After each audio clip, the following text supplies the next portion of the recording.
Iniciando esse papo, gente, primeiro a gente vai trazer uma pauta que é muito importante, né, trazendo aí questão de saúde mental, que é a tríade do bem-estar. O que seria a tríade do bem-estar? Primeiro a gente fala de saúde física, então a gente está falando do corpo, alimentação saudável, atividade física, o sono também, né, que é importante. Temos a saúde mental, então psicológico, o emocional, então isso também tem que estar ok, né? E também a saúde social, então as relações com as pessoas, os amigos, como se comporta ali no trabalho, como essas relações sociais também influenciam no bem-estar de cada ser humano, tá?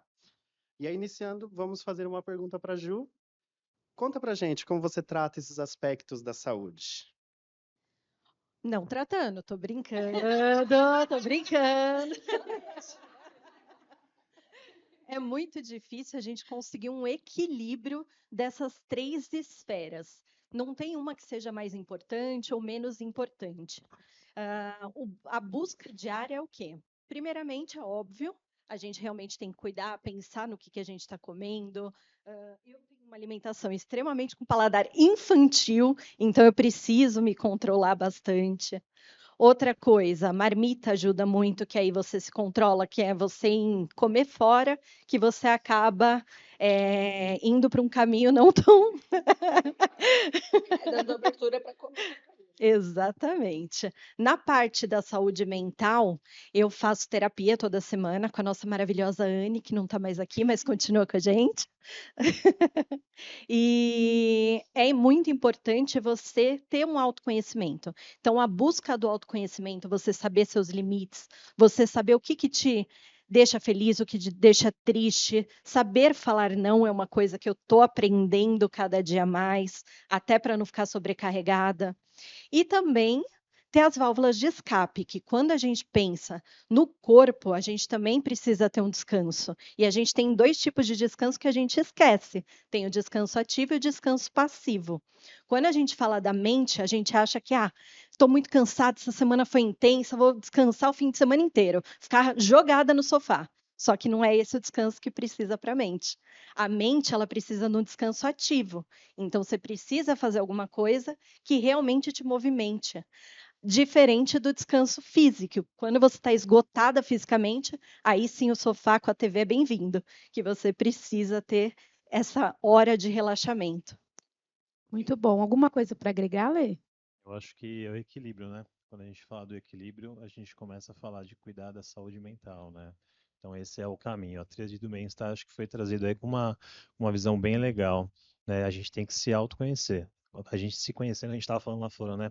A gente, a partir do momento que a gente se conhece, a gente consegue evitar vários problemas, né? E falando sobre suicídio, eu acho que é o ponto principal. Show. Aproveitando que eu vou falar sobre a quebra de paradigma em busca da saúde mental, eu já gostaria que você que está aqui na live, a gente tem aí os números da quantidade de pessoas que a gente tem na live? Eu quero saber se nós estamos 60, ainda é muito pouco. Ó, tá para rede, tá para franqueadora. Pega o link, faz um aviãozinho para todas as pessoas que fazem parte da rede, que vocês gostariam que tivesse aqui, que assistisse, porque a gente precisa ter essa quebra de paradigma de que falar sobre o assunto é um tabu, de que você cuidar da sua saúde é um tabu. A gente tem que parar com isso, né? Eu vou pedir para o Leandro falar um pouco mais para a gente sobre esse tema, falar sobre como a gente faz para reduzir o estigma, como que a gente pode fazer essa mudança na cultura organizacional, tratando-se de que nós somos uma franqueadora, nós como franquia, práticas de autocuidado e prevenção, como incentivar o diálogo com as outras pessoas. Você não precisa ser um profissional para poder se autoconhecer. Você pode buscar isso em um livro, você pode buscar isso fazendo uma mentoria, assistindo uma palestra, participando de rodas de conversa como essa, você acaba aprendendo também. Como inovar no tratamento e cuidado, mudanças nas políticas públicas e como promover o autoconhecimento. Passada de bola, né? Falei, sabia. A gente tem que começar partindo do preconceito, né? A gente tem ainda muito preconceito em falar sobre saúde mental. pessoas de mais idade aí que trazem isso, né? A gente está até conversando lá fora que tem jovens que estão procurando aí cuidar da saúde mental e escondendo dos pais, né? Porque não é um caminho, né? Então a primeira coisa que a gente precisa fazer é quebrar esse preconceito que saúde mental tem que ser visto. E depois da pandemia, todo mundo se conectou muito, né? Parece que todo mundo começou a olhar um pouco para dentro de si, né, olhar para o mundo de uma forma diferente, né, de se desconectar um pouco mais de trabalho, um pouco da correria do dia a dia e começar a se olhar, né? E houve sim uma grande quantidade de pessoas que começou a procurar e cuidar sim da saúde mental, mas ainda existe uma grande quebra que tem que ser feita, né? É a quebra do preconceito, né? Então trazer esse assunto, falar sobre saúde mental, falar sobre o suicídio, ele é muito importante, né? As pessoas têm medo de falar, nossa, puxa, eu não vou falar sobre isso porque eu vou tá de repente dando um start na pessoa. Não, não é isso, tá? Existem formas corretas de ser falado. O que a gente pode fazer é assim, não mandar mensagens que fiquem conectadas como uma última carta de uma pessoa, falar como que aconteceu, isso não, mas falar sobre o assunto que levam as pessoas a tirarem a sua própria vida, isso tem que ser falado, né? Porque a grande maioria do problema mental, muitas vezes, é as pessoas guardarem, né? Guardarem as suas dores, né? Puxando o gancho aqui do que o Leandro falou, é importante a gente ter autoconhecimento, né? E também o autocuidado. E a gente pode trazer como pauta também técnicas de controle da mente. Nós trouxemos 4 aqui, e aí a gente vai explorar um pouquinho.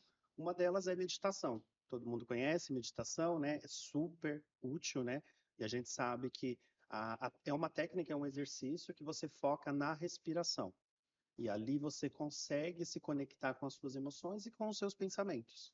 Isso reduz estresse, isso melhora a sua gestão de tarefas também, você consegue ser uma pessoa mais focada. Então, é uma técnica excelente. Temos também atenção plena, mindfulness. Então, é quando você pensa que é necessário você estar atento em tudo que você está fazendo, as atividades cotidianas. Então, você está tomando banho, você está caminhando, então estar atento, estar presente nessa atividade é indispensável. E isso também melhora o seu estresse, melhora a sua concentração, o seu foco e a sua produtividade. Temos também a pranayama, que é uma técnica de respiração. A gente até comentou aqui anteriormente, né? Então, é uma técnica muito importante que te ajuda ali. Você pode respirar mais profundamente quando você sentir que está ali no momento de estresse.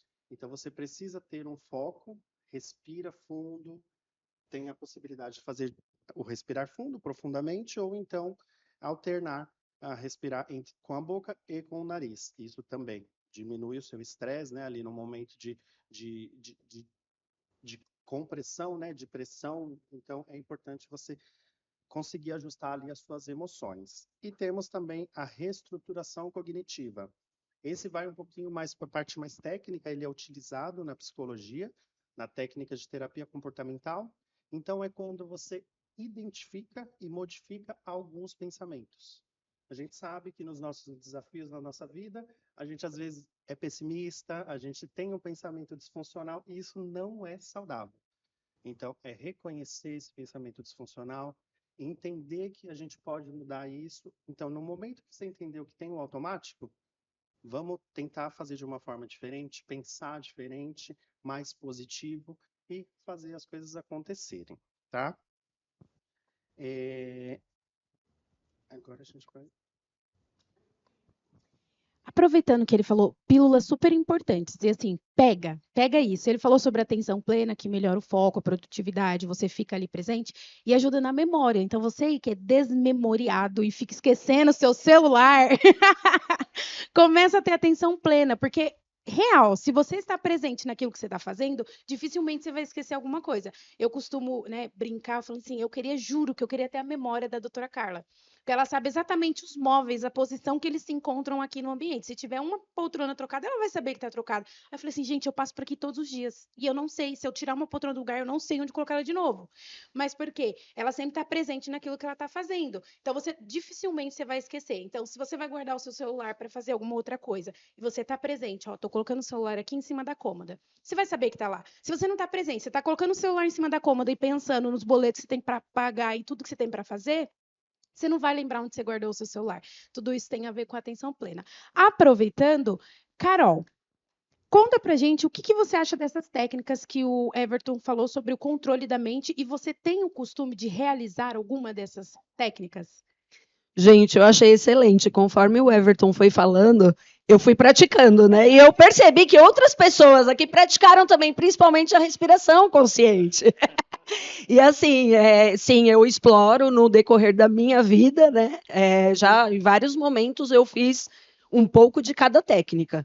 E eu acho importante, a gente explorou bastante aqui o autoconhecimento, né? De você perceber quando um pensamento te chega e fala, meu, esse pensamento maluco, esquisito, você vê que não é seu, porque tem a questão do coletivo, né? A gente está passando por momentos difíceis, diversas coisas que acontecem interferem na nossa saúde. E coisas tudo a gente absorve, né? Então eu tenho uma técnica que quando eu percebo que meu pensamento está um pouco a mais, né? Coisas que nem são minhas, que surgem aqui, que eu falo? Cancelado, cancelado, cancelado. Eu cancelo aquilo ali, que eu estou vendo que não está me fazendo bem, e já substituo ouvindo música, pensando em algo que me agrada, né? Pensando eu na praia, pensando eu na minha religião, pensando em coisas que me fortificam, para que isso não chegue. E a respiração consciente é uma maravilha que a gente tem, super acessível e que só depende de nós, né? Então, eu faço a prática da respiração consciente, até falando para vocês como que eu faço, né? Eu conto 4 vezes inspirando, né? Eu inspiro 4 vezes. Vamos testar, gente, fazer? Vamos lá, inspira 4 vezes. Ó, a gente vai inspirar 4 vezes, segurar 4 vezes não, 4 segundos. Segura por 4 segundos e solta por 4 segundos. Vamos lá, vamos inspirar. Segura. Soltou. Isso.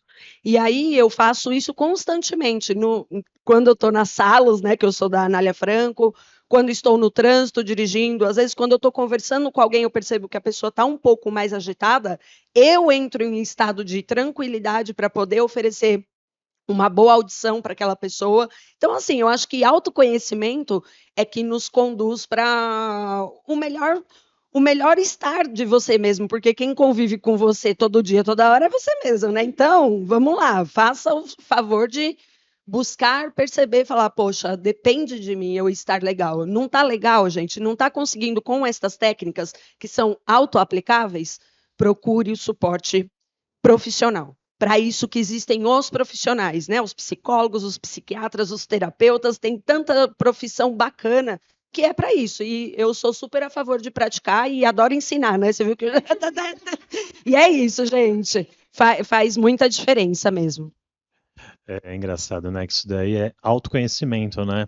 Autoconhecimento, e a gente está falando de uma coisa que é o preconceito. E aí eu conecto 2 coisas, né? Que é o TCC, que é a terapia cognitiva comportamental, que é uma abordagem da terapia, né? Tem vários tipos de abordagem, mas eu acredito muito da terapia cognitiva comportamental, por qual motivo dela, né? Muitas vezes a gente tem preconceito de procurar ajuda porque você acha que você vai falar com alguém e essa pessoa vai ficar te dando conselhos, né? Pessoas antigas falam que, puxa vida, o que eu vou fazer na terapia? Vai ficar escutando, você julgado, não é verdade, né? Mas não, esse tipo de terapia, ele faz com que você se conecte com você mesmo, que você consiga mudar comportamentos, né, cognitivos, você interprete de outra forma e você consegue ver realmente se aquilo está fazendo sentido ou se não está fazendo sentido, né? E muitas vezes a gente consegue fazer isso como? Né? Falando alto os nossos pensamentos com alguém que está perto. Eu faço bastante disso, né? Às vezes eu estou tomando uma linha de raciocínio, eu falo, bom, será que essa linha de raciocínio está certa? Né? E aí eu divido isso daí bastante com as pessoas que estão próximas de mim. Né? Isso me ajuda bastante. Então, a busca, a quebra do preconceito pela terapia, ela é importante e é importante as pessoas saberem que esse daí é um tipo de terapia. Você vai conversar com alguém e essa pessoa vai te ajudar a você interpretar os seus pensamentos. Muito bom. Que legal. E assim, tem gente que ainda fica assim, ai, mas por que que eu vou procurar um psicólogo, um terapeuta, se eu posso falar com um amigo meu? Mas normalmente o seu amigo, ele vai vir com um julgamento, ele vai vir te fazer sentir culpado, mesmo que seja amigo, a gente tem aquele quê de julgamento, ai, não acredito que você fez isso. E aí isso bloqueia, né? Te dá uma barreira e te faz não falar aquilo que você gostaria de realmente falar. Agora, um psicólogo terapeuta, na sua cabeça, você vai ver ele uma única vez e não vai ver mais. Então, você vai falar tudo que você tiver que falar e aí você vai ver que ele já tem um pouco mais de profissionalismo, estudos. Então, assim, não pense que é tabu e não ache que é ruim, isso é necessário. Você acha que ninguém aqui faz terapia? Todos nós aqui fazemos terapia. Bom, vamos lá. Eu estou vendo aqui no chat, gente, coloquem aqui pra gente. Não precisa se expor, mas coloca aqui alguma experiência que estiveram ajudando alguém, ou se vocês já foram ajudadas. As pessoas, elas precisam de pessoas por conta da aprovação social. Ah, agora que o Everton falou que ele faz terapia, então eu me sinto mais corajosa para falar, que legal, eu também fiz, foi um momento assim, deu certo. Aí a Fer e o Everton falaram, então agora eu me sinto mais à vontade, porque senão a gente fica meio acuado, né? Bom, vamos lá falar agora sobre um assunto que é difícil, né? Mas não deveria ser sempre ser falado, que é o suicídio. Então, primeiro, você que está aqui nessa live agora, está enfrentando algum tipo de dificuldade, como vocês ouviram da galera que está aqui, existem recursos para isso, não se sinta acuado para procurar ajuda se vocês precisarem.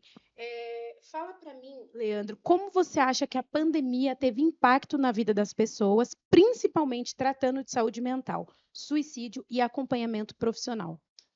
Bom, vamos lá. Falar sobre suicídio, ela é muito importante. Volto a falar sobre isso, né? A gente tem que ver alguns números, normalmente antes de falar, né? Então a gente tem aí no mundo todo ano 700 mil pessoas tiram a vida, né? No Brasil é o segundo caso de morte dentro de pessoas de 15 a 29 anos, tá? É o segundo lugar, né? Homens, 5 vezes mais, né? Então tem alguns grandes fatores que a gente tem que estar olhando sobre isso.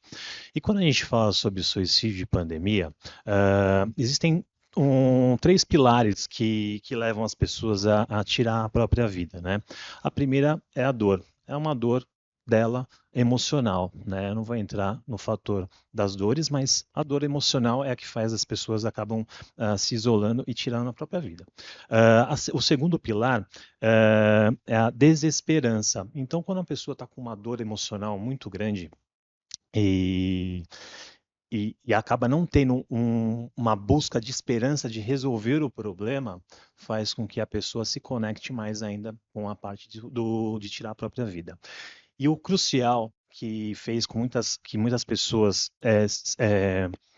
tomassem essa decisão foi o isolamento. E a pandemia fez o quê? Que todo mundo se isolasse. Né? Não existe nenhum número falando que durante a pandemia houve um crescimento, mas após a pandemia, sim. Então, essa triangulação de fatores, os pilares, fazem sim que a pessoa tire a vida. Né?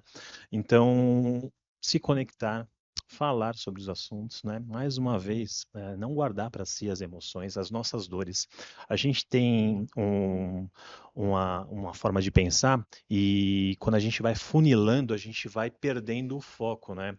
No mundo empresarial a gente fala muito, né? Dá 2 passos para trás e vê a empresa por fora, né? Vamos dar uma olhada para ver o que está acontecendo. Mas a gente deixa de fazer às vezes isso com a nossa vida pessoal. A gente vai entrando e acaba entrando no desespero, né? Então, conversar, falar das nossas dores é a parte mais importante nessa parte de prevenção. Pegando o gancho também do que o Leandro falou, que todos falaram, é importante a gente procurar atendimento especializado.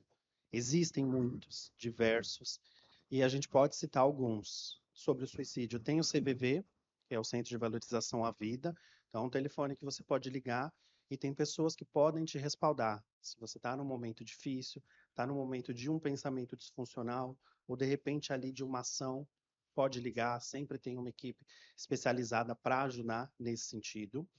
É importante também falar do acompanhamento médico, né?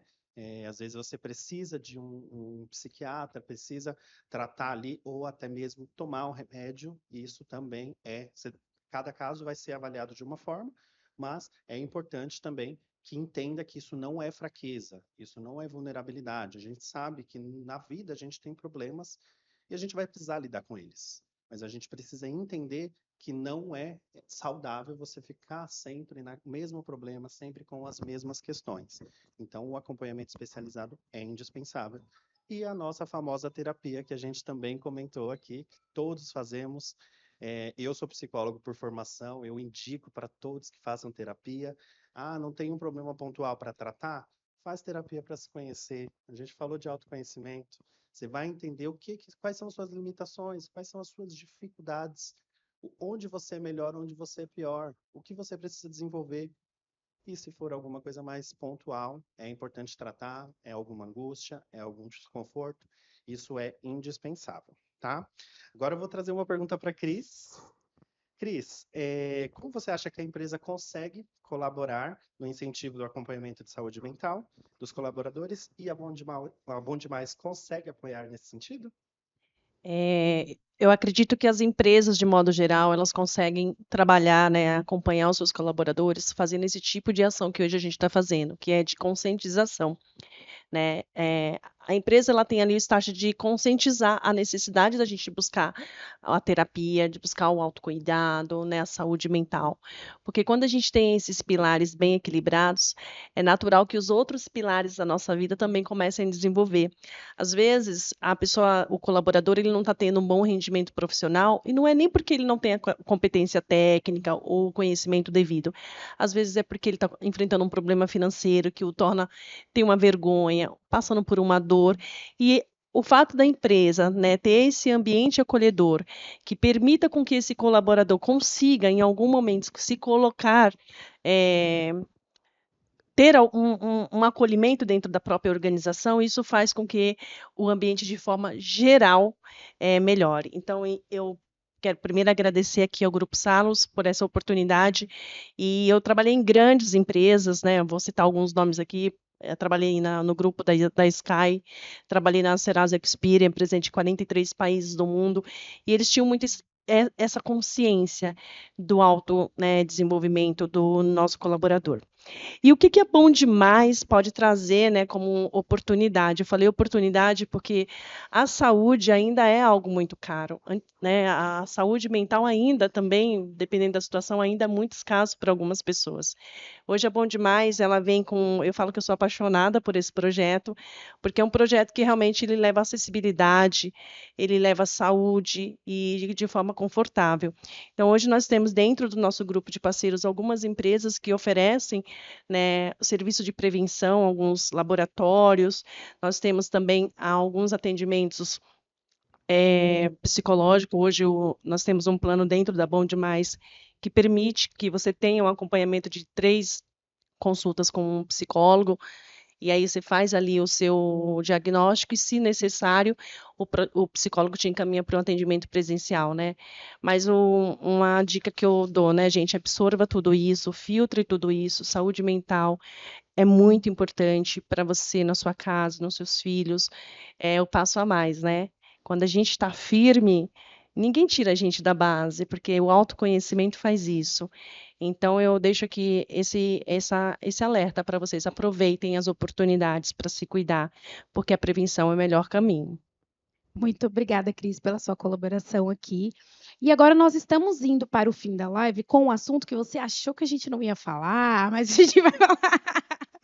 Vamos falar sobre a produtividade, eficiência e organização versus o burnout, tá? Para quem não sabe, não conhece o termo burnout, quando a pessoa ela já está com uma quantidade excessiva de trabalho, demanda, por alguma motivação, e algumas das motivações, às vezes, é a desorganização da própria pessoa.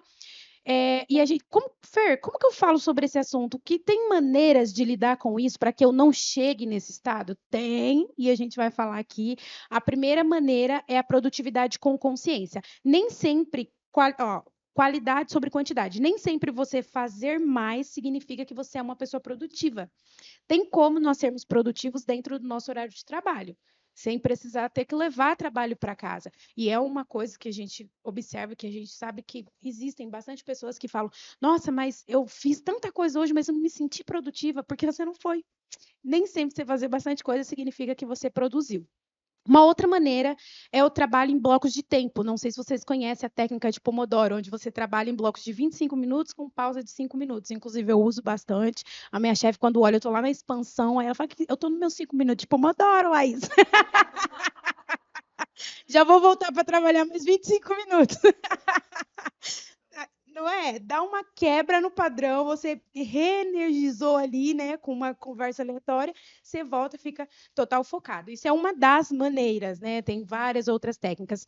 Definir limites claros, você precisa saber a hora que você tem de parar. E tudo isso que eu estou falando, essas maneiras assim, são coisas pequenas que, se você colocar no seu dia a dia, já te melhora muito a sua produtividade, a sua qualidade e evitar que você chegue em um nível de burnout, tá? Agora, eficiência com a humanidade, automação e simplificação. Ser eficiente não significa fazer tudo ao mesmo tempo. Aquilo que você puder otimizar no seu local de trabalho, otimize. Às vezes você está fazendo coisas que demandam tanta energia e coisas operacionais que, às vezes, você botar no Excel a Cássia, cadê a Cássia que está aqui? Você coloca num dashboard alguma coisa ali, já facilita a sua vida.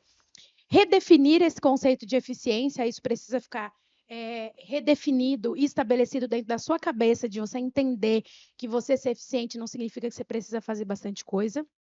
Mudança de mentalidade. Então, empresas e os líderes precisam reconhecer que a produtividade de longo prazo é impossível sem saúde mental. Então, promover um ambiente de trabalho que valorize essas pausas. Então, quando a gente estiver tomando um cafezinho ali, a gente só está fazendo as nossas pausas. Dormir bem, o sono ele é adequado e vital para manutenção. Então, se você sabe que para você acordar disposto, você precisa dormir X horas, que horas que eu tenho que estar na minha cama para poder acordar a tal horário? Não sei se vocês fazem isso, mas eu faço. 21h30, eu e meu filho estamos na cama. Porque se der 22h30 e eu ainda estiver acordada, eu que acordo 4h30 da madrugada, eu já não sou outra pessoa. Eu já sou outra pessoa no outro dia. Acabadíssima de chegar e ficar aqui bocejando. E agora, o Everton tem uma pergunta. Pro Robson. Robson, conta pra gente como é que você consegue se manter sempre muito produtivo e também sempre muito positivo no seu dia a dia. Então, sobre até a questão que a Fernanda acabou de dizer, eu busco sempre a organização.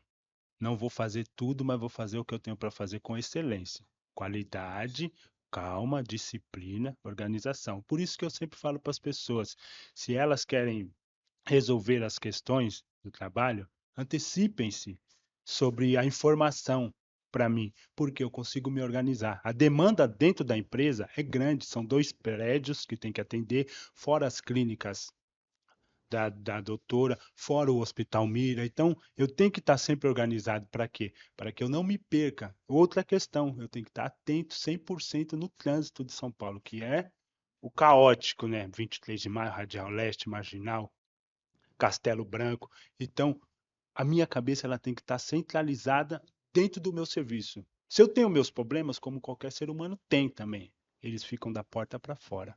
Porque os problemas a gente resolve na rua da nossa vida particular. E eu tenho uma questão comigo, puxando um pouquinho para dentro da minha filosofia espiritual. A gente acorda de manhã, nós que somos do culto tradicional iorubá, a gente tem o seguinte questão de acordar e rezar para a nossa cabeça. A gente canta para a nossa cabeça. Só uma palhinha para que todos... Orio, Orio, Banichetemi, peço que meu Ori me abençoe. E aí eu sigo recitando os versos para o meu Ori. Oriaquere, Atetegbeniku, Fossa, Ku, Satidani, Belém, Orienim, rezando, pedindo que minha cabeça também me traga vitórias para mim. Okoransa, Babalaú, Ejolo de Fafun Ejo, Bicobassi Ori, Xelabamu Ejo Digi, Orienini Bani Shegun, que meu Ori me traga vitória para o dia de hoje. Se eu também quero as coisas boas para a realização de minha vida diária, minha vida espiritual, também peço para minha cabeça, porque a nossa cabeça é a nossa fonte de energia, é o nosso segmento, é o nosso, vamos dizer assim, a nossa raiz com os pés no chão, mas isso daqui é a maior força que nós temos, é a maior excelência que Deus nos deu. Quando viemos do céu para a terra, na escolha de nosso destino, na escolha de nossa vida, a gente se ajoelhou aos pés de Olodumare e pedimos uma boa cabeça. Então, por isso que ainda a gente recita outro verso do Ogundamedi, Bimobalowolowou, Orini Orofun, Orimi Oni, Bimobaire Adelaye. Se eu quero prosperidade na terra, meu Ori vai me dar. Então, por isso que a gente tem que ter o equilíbrio, a organização, a disciplina na nossa vida, principalmente a sabedoria. A gente tem que buscar ter sabedoria para agir, se defender e saber falar, porque a língua realmente é o chicote do corpo. Mas possamos pensar juntamente, língua e mente e língua, vai nos levar por bons caminhos e caminhar tudo junto, porque a cabeça criou primeiro, o corpo criou segundo. O Oju, que é os olhos, a orelha, o nariz, a língua, as mãos e as pernas vêm consequentemente. A gente tem uma formação muito grande dentro da gente, porque a gente somos a representação de Deus na Terra. Realmente, isso daí está disciplinado em todas as religiões, como no catolicismo, no evangélico, no islã, no culto tradicional iorubá, também se fala sobre essa questão. Mas voltando ao ponto fundamental, a minha organização e a minha disciplina dentro do meu trabalho, eu trabalho muito com a organização. Às vezes as pessoas podem falar, pô, o Robson não quer fazer um negócio tão perto. Não é questão que eu não quero saber, porque eu já tenho uma demanda. Se eu querer abraçar o mundo, eu não vou fazer nenhum e nem outro. Então, é melhor fazer um serviço com qualidade do que fazer 10 serviços com menos qualidade. Tá bom, galera? É pouco, mas valeu. Muito obrigada, exatamente. Muito obrigada, Robson, pela sua participação aqui. E ele, gente, é a prova, assim, não teve convidado melhor para vocês trazerem aqui para falar sobre produtividade, organização. Como, Fer, eu posso saber se eu estou sendo uma produtiva ou não? Pelos resultados. O que tinha que ser entregue no Anália foi entregue? Foi entregue. O que a doutora Carla pediu para ele fazer foi feito? Foi feito. O que tinha para ser entregue em Alphaville foi entregue? Até 2 vezes. Então, assim, eu tenho os meus resultados. Conforme eu vou avaliando isso, eu posso me considerar uma pessoa produtiva.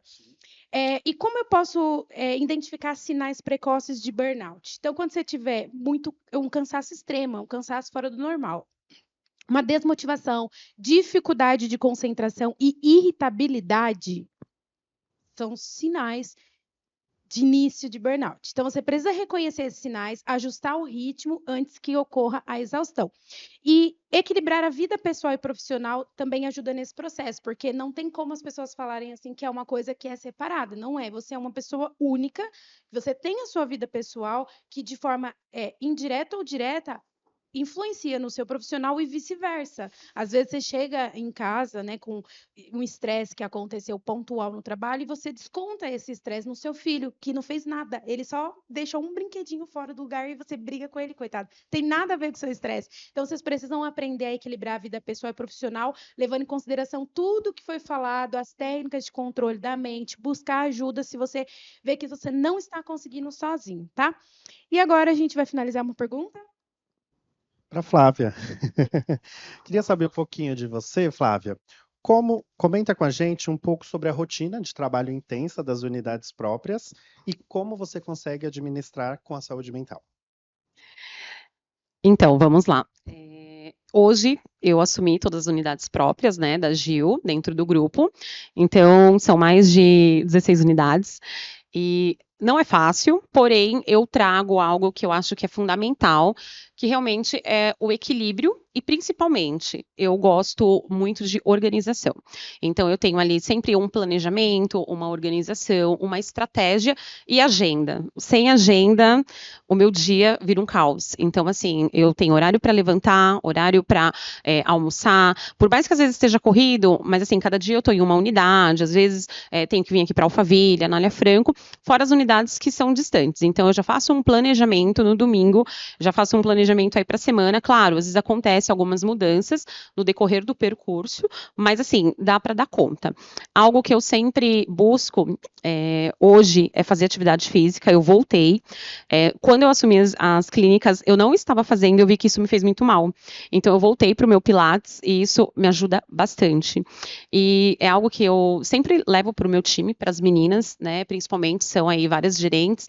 Fora gerentes, tem aí as meninas que estão dentro da clínica, todo o time, que é o quê? É sempre usar a mente, o coração e a boca ao seu favor. E principalmente ouvir, porque como a gente trabalha com pessoas, eu sempre começo a observar muito elas. Então eu vejo que às vezes uma tá mais quietinha, a outra tá mais irritada, aí eu chamo e converso individualmente, porque às vezes a pessoa só precisa ser ouvida, né? Quando você senta, conversa e ela se abre para você, você começa a ver que não é apenas, ela tá com cara feia, não, aconteceu algo ali por trás, né? Então, e quando a gente fala de problemas, eu até discordo um pouco do meu amigo em questão aqui, quando a gente entra, o problema tem que ficar para fora. Não, gente, o problema não fica. O que eu tento trazer para todas as equipes é fazer um ambiente mais agradável, mais leve, por quê? O seu problema, ele vai ficar mais suave. Então, você vai conseguir desempenhar, porque você tem uma equipe ali muito bacana, que te acolhe, que tá ali, que sabe que você não tá no momento fácil. E isso eu posso falar porque eu passei por isso.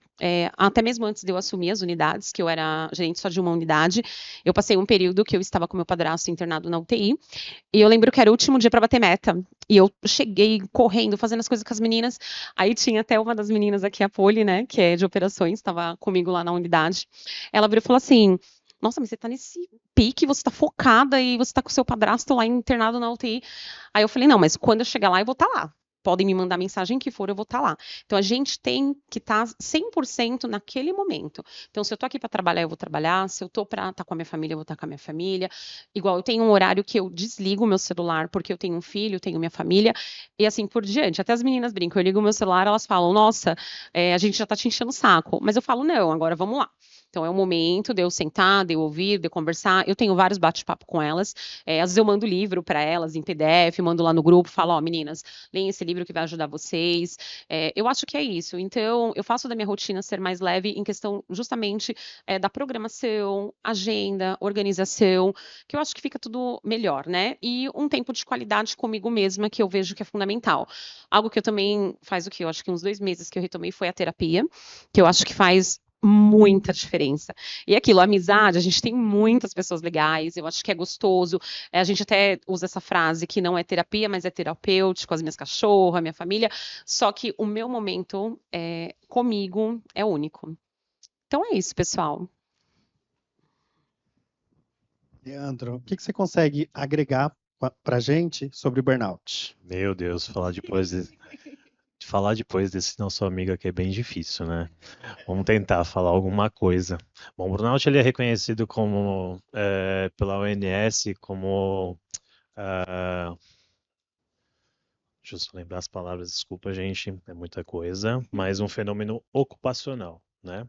Para não falar besteira. E o que ele traz para a gente é o essencial, que é saber lidar com o nosso tempo. Então, o burnout ele totalmente fala sobre trabalho, né? Ele está conectado ao trabalho. Só que a gente divide nosso dia em 3, né? A gente está assim, com 8 horas no trabalho, então a gente tem que dividir em sono e tem que dividir também em momentos de prazeres, né? O equilíbrio é a parte fundamental, é a gente não deixar de desconectar das nossas obrigações com a gente mesmo, né?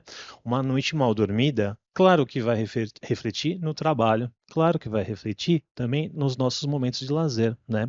Mas às vezes só o trabalho que vai tomando a pancada, né? Então é muito legal a gente estar falando sobre o burnout, porque traz com que as pessoas comecem a se olhar melhor também, né? Não fique só pontuando isso no trabalho, né? As empresas hoje eu vejo, né? A gente está trabalhando bastante com isso, que estão olhando bastante para as pessoas, né? E trazer de uma forma leve essas responsabilidades. Então, o burnout ele está lá no auge, está sendo bem falado no mundo, né? A saúde mental é falada, e eu acho que dá parte do princípio da nossa organização. Se compreender, saber dividir o nosso dia, né? E deixar de uma forma bem leve. É isso. Pessoal, então a gente vai finalizando aqui a nossa live, agradecendo muito a todos os participantes. E é importante a gente falar sobre esse assunto. A gente está falando no Setembro Amarelo, mas é importante falar no seu cotidiano, na sua vida. É importante ter isso em mente. Sua vida vale ouro. É isso aí, vamos falar, vamos conversar sobre o assunto, trazer para a família, falar sobre esse assunto é muito importante, pode salvar muita gente. Muito obrigada por vocês terem entrado na live. Obrigada a vocês por terem aceitado o nosso convite. Não esqueçam, a vida de vocês importa. Então, autoconhecimento é vida.